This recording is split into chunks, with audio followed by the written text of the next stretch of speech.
Welcome home, Elizabeth. Why would he pick a girl like me to marry? I don't know.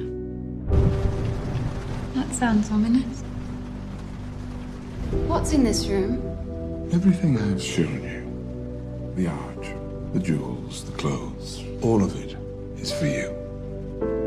The only off-limits room is this one. I'm just so curious. Sometimes it feels like my mind is just one question after another. Do you ever get frightened?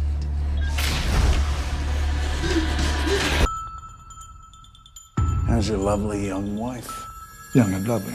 I tried to make a phone call yesterday, but the line was dead. Hello? That happens all the time here. Let me hear you say it's done. I disagree.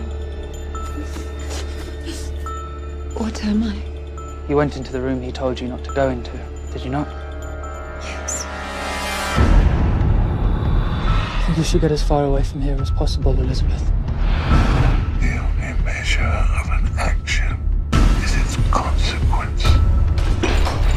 I think husbands and wives should always be truthful. Wouldn't you agree? My point precisely.